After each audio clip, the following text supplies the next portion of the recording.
Hello, how are you? My name is Matthew. You are in the moment. Just in here real quick. Some notes as usual, phone notes. But I want to start off just by saying that over the last 3 days, certainly over the weekend, just the devastation that we continue to learn about in the state of Texas with those just catastrophic flash floods. Last count, there were 80 dead, still many missing. That Camp Mystic, just from what I understand, the water was rising to a level of like 24, 26 feet in a matter of moments.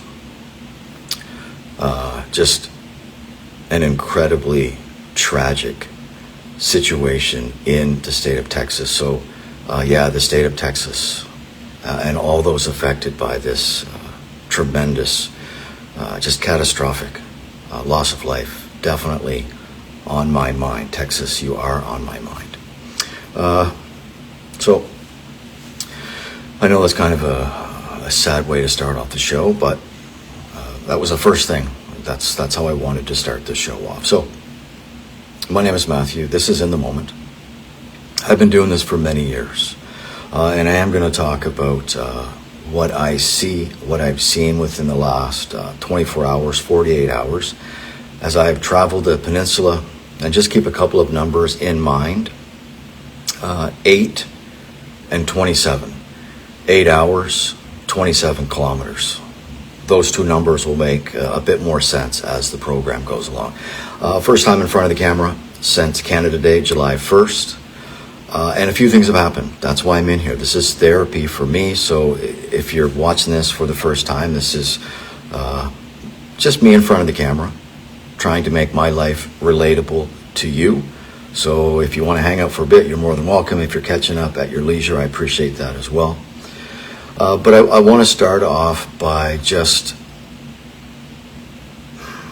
reiterating the fact that I will continue to the best of my ability to use this platform that has been provided to me on Facebook Live, where I can just go live. But I want to share stories of other people. And those other people right now are the unhoused population that continues to grow here in the Halifax Regional Municipality. So I have been sharing Robin's vlog. Robin has been out on the street for as long as I have been here. For as long as I've known Robin, they have been out on the street on and off. So I am sharing their vlog.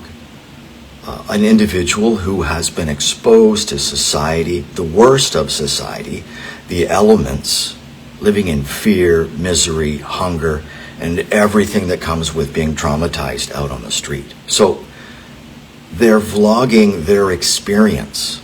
So, and their vlogs, their videos are about people just won't leave them alone when they're out on the street.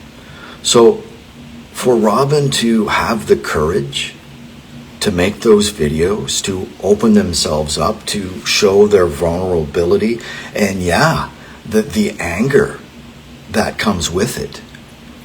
They certainly don't need bullying and demeaning comments from people that are watching the videos online. It couldn't be more. I just find it so ironic that we have someone who is opening up, sharing what's going on in their world and putting it up for people to see, and just being bashed online as well. So I will continue to put Robin's material up there, and if it doesn't jive with you, just keep going. Just keep going. Please don't make the situation worse, please, because that's exactly what you're doing. Michelle, welcome. Phone notes. I'm going to get into my phone notes here in a couple of moments, something that I've been doing for many years, even before coming back to Nova Scotia. What are phone notes? I turn on my phone, I make notes, I observe many things. And what I have observed this weekend in the 8 hours and 27 kilometers that I spent walking up the peninsula.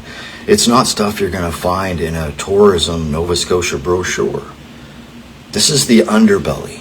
I'm talking about the underbelly of the Halifax Regional Municipality, and I'm not making anything up. I don't have to make anything up. If you want to fact check me, I'll take you for a walk. I'll take you for a walk. If you really want to see what's going on, please send me a private message and I will take you to all 4 remaining designated encampments in the HRM, and you can see for yourself. I make nothing up. So this is how my day started today. There were 2 private messages in my Facebook Messenger. One was from Trevor Redmond, the fellow in yellow, who is still running across Canada. I believe he's over the 7,700 kilometer mark. So I am going to be reaching out to, I think he might be in Alberta. I'm not sure exactly where he is, but I'm going to be getting in touch with Trevor Redmond, a Haligonian. He's been running for many months. So look for an update with Trevor Redmond, the fellow in yellow, on my talk radio program, Truth from the Booth. And when that happens, when it's produced, I'll definitely let you know.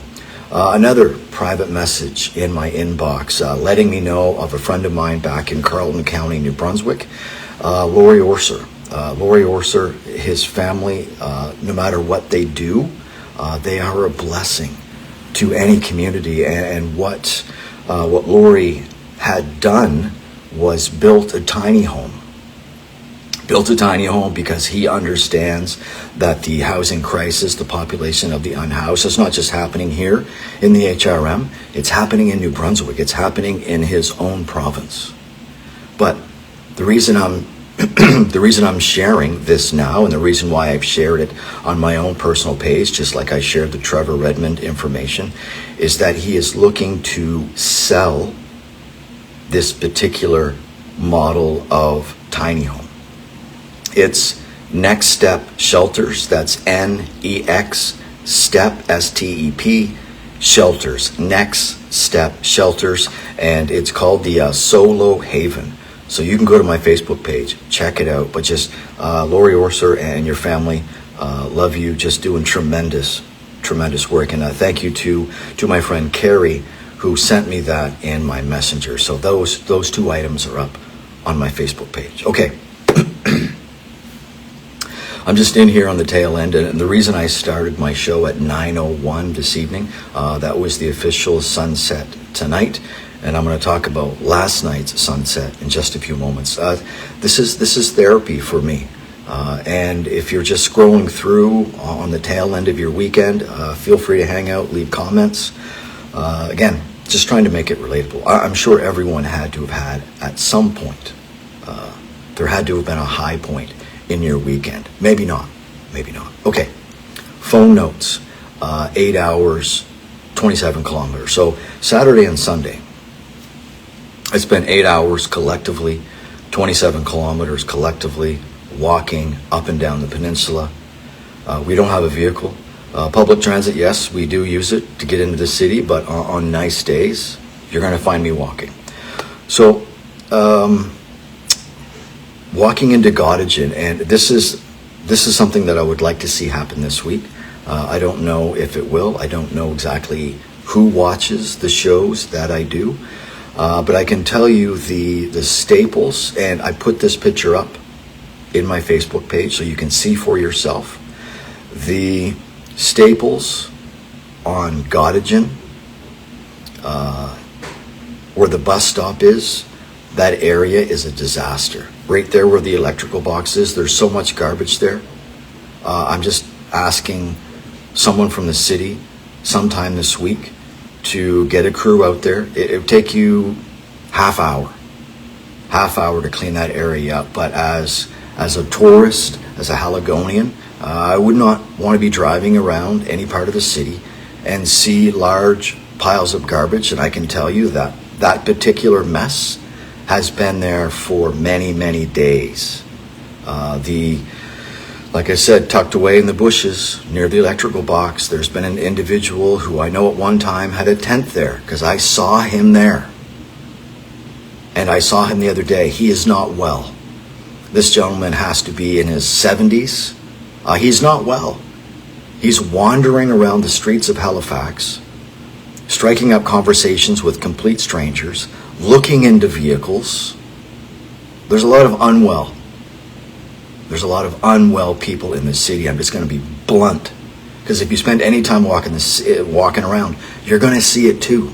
Unless you're wearing blinders. So, the Staples on Gottingen at the bus stop going up the hill, right on the corner. I'm asking the city workers or someone, please clean that up. It's disgusting. We have tourists coming in here every day. It's a visual eyesore, for lack of better words. So please clean it up.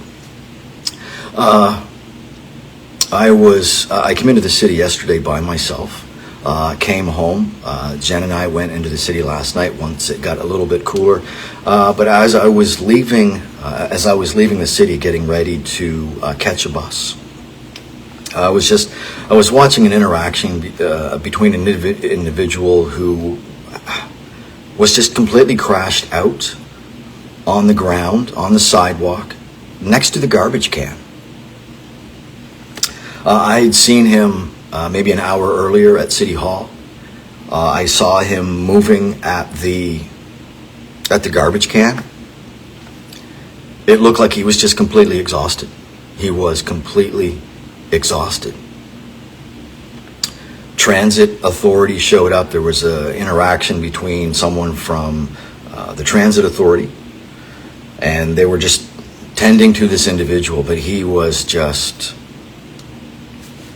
I don't know what the outcome was. Just like I said, I've seen it so many times that when you are going literally days without really sleeping, days without eating, just no escape from anything, your body will eventually shut down, regardless of if there is a bench 5 feet away. Sometimes it's just, you're done. So it was really sad to see. As I'm watching this unfold, this couple walks by, and the lady stopped and did a double take and said, "Hey, you're the homeless guy." What she meant to say was, "Hey, you're the guy that does the live streaming about the unhoused crisis." So we had a great conversation. They were a great couple from Kentville. I believe he was a retired law enforcement. But I'm not telling them anything new. It doesn't matter what community you come from. You're seeing the same thing. I know there's a housing crisis. I know there's people that don't have a place to live in Kentville and in Truro and in Bridgewater and in other locations across the province. And all I can say is, and I know it's not going to happen, we just seem to be trying to fix it on the back end of it, buying people tents and sending them off to encampments. But if you have X amount of dollars coming in and the money that you have to put out keeps going up, just do the math. 40% of the people that are out here right now in a recent survey are out there because they just simply cannot keep up with the cost of living. It's really sad, really sad. So that happened at the end, and the reason I started my show this evening at 9:01, officially sunset here in Halifax. Last night at this time, as the sun was going down, Jen and I were on our way back on the ferry. Quick little visit to Dartmouth just to see the Halifax skyline, and I'm glad we did because we had the opportunity. We ran into PJ McKay, who is unfortunately at the encampment in Dartmouth. They were down in that vicinity, so I was able to see, to speak with PJ, give them a birthday hug, and just have a quick conversation, which leads me to this. So that's yesterday. My name is Matthew. You are in the moment. Just recapping a few things here.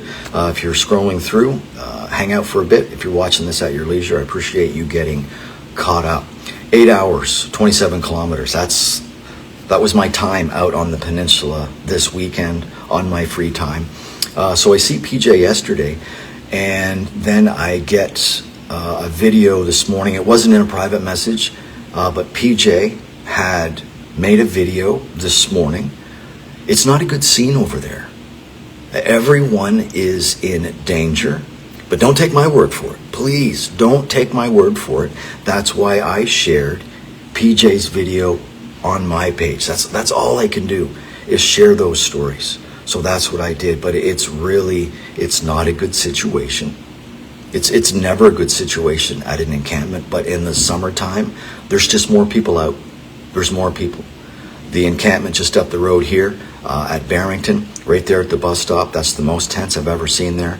There are people that have gathered down at the new stairs that they built. There are more people out in the streets of the Halifax Regional Municipality on the Peninsula than I've seen in the nearly 4 years that I've been here. Nearly 4 years that I've been here.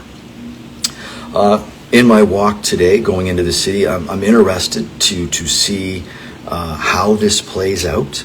But I noticed that there are a lot of old growth, large trees that have all been wrapped in ribbons and signage.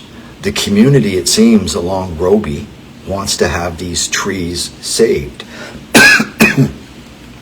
Excuse me. And from what I understand from one of the articles that was taped to the tree, they're looking to widen the streets on Roby, which would mean the elimination of multiple trees.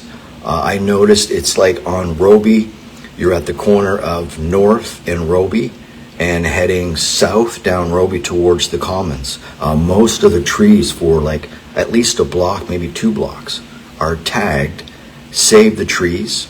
So we'll see what happens, because it's been my experience watching public consultation and the municipality and the contractors and everyone that's involved.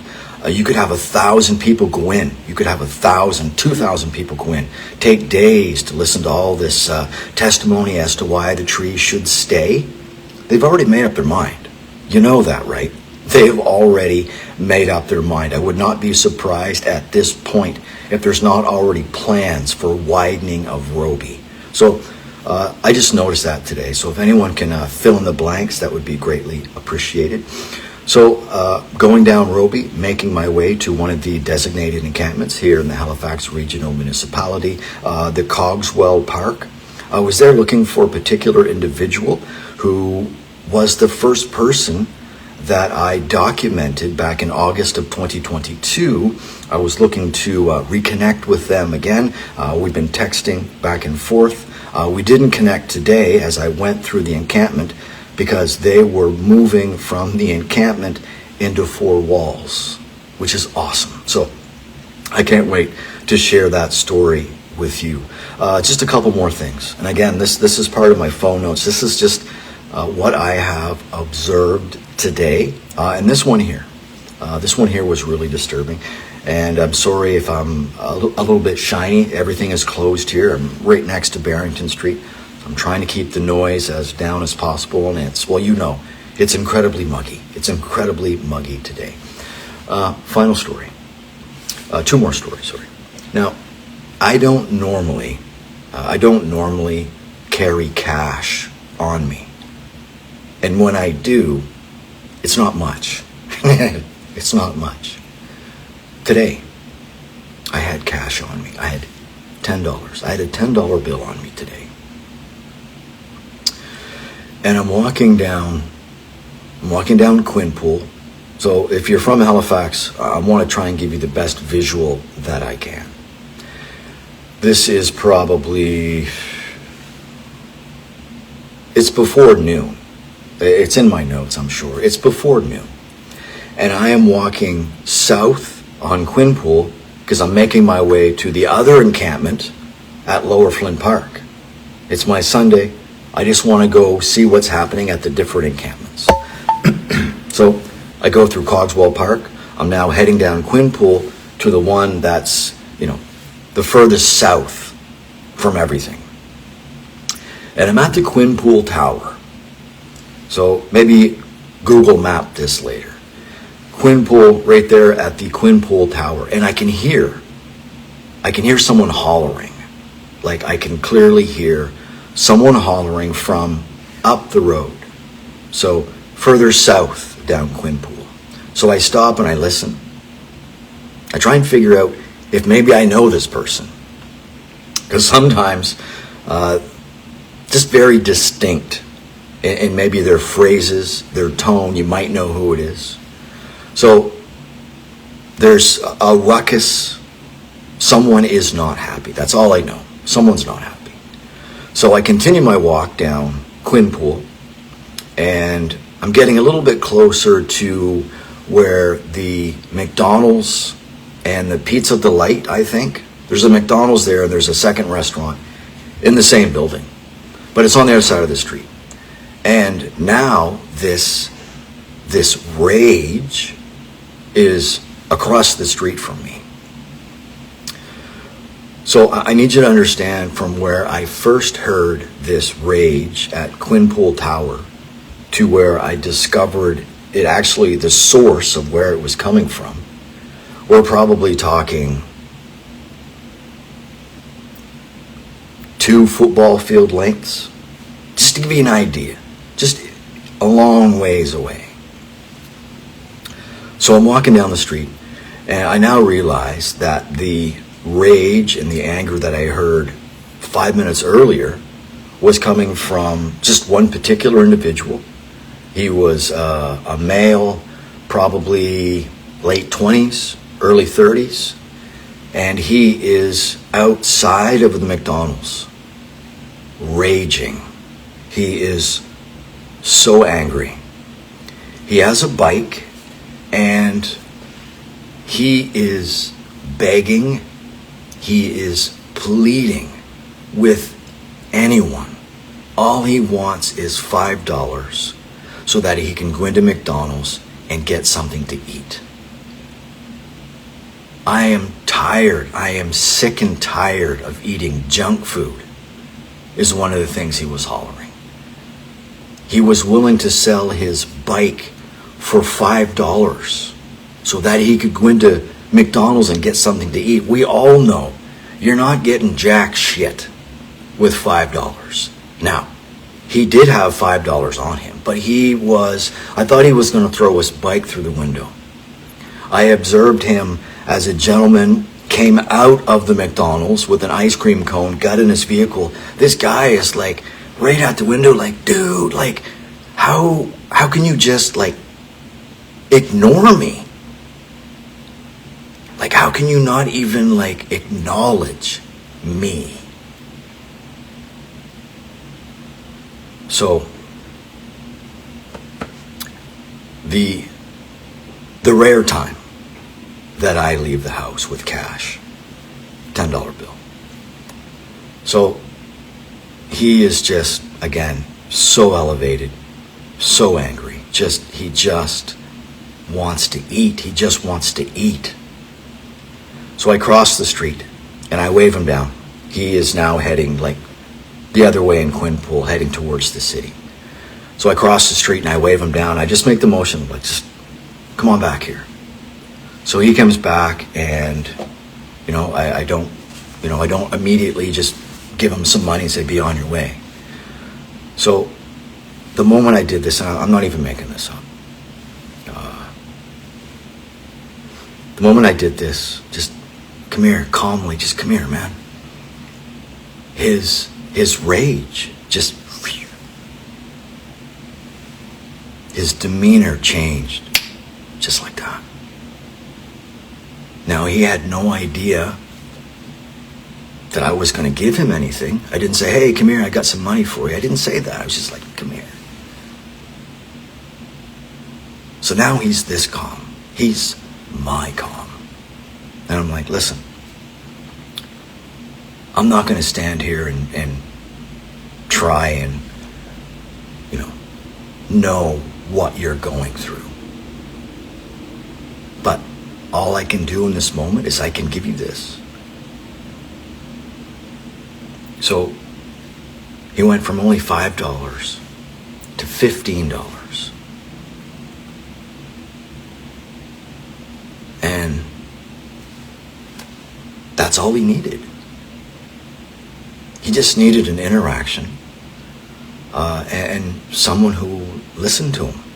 and fed him. Now, I know what it's like to be hungry. We've all heard the expression, hangry, but I've never seen it like that.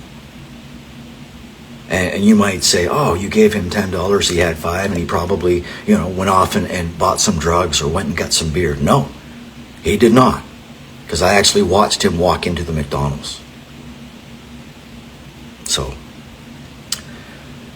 that was part of my 8-hour, 27-kilometer. And the strangest thing that I saw today, and again, this happened today. I'm on my way home after experiencing that and finally making my way down to Lower Flynn Park, where it's just there's so much growth in that area, you really can't see. People are kind of tucked away, like they have been, in between the shrubs and the boulders, and the train tracks, and the 2 lanes, 4 lanes of traffic, whatever the hell it is there. On the way home, and this video's up in one of my posts, I just sent Jen a text and said I'm on my way home. They texted back and said a deer just ran by our place, which is really strange because we're on Barrington. So Jen witnessed a deer running up the bus lane heading towards me, and the deer did make its way up Barrington, quite a distance actually. But you can see the final interaction that I have with this deer in my video. Just kind of went up in the brush, but someone made a comment that people and animals are just being displaced. Friday night when I left the art gallery, there was an individual tucked away in the cubby space there. Another gentleman sleeping on a bench. So there are people on medians, and that's the other thing that I noticed today in my walkabout. There are people on every median, every conceivable place where people may be coming out with change, where there's an opportunity for them to maybe someone will buy them a coffee, get them something to eat. You are seeing a level of desperation like I haven't seen before. So, and if you're not seeing it, then you're not out enough. And again, this is not stuff that is going to be on any brochure for Tourism Nova Scotia. This is the underbelly, But I'll leave you with this. Again, I don't know who watches this. I know there are people in Kentville, and I love the people who do stop me and have conversations. Whether you're for what I do or against what I do, if you see me in public and you want to have a conversation, please stop me. I wanted to go back to... No, that's it. Okay. Okay, just double checking some notes. Okay. Again, thinking of everyone that has been impacted by what's going on in Texas. Just catastrophic, devastating loss of life there. So, okay, new work week. I'll keep you posted with Trevor Redmond if we get him on the radio show. But just be looking for me out in the HRM. If you see me out and about and you want to have a chat, I'm always available. Until then, my name is Matthew, and you are muggy, but you're caught up in the moment.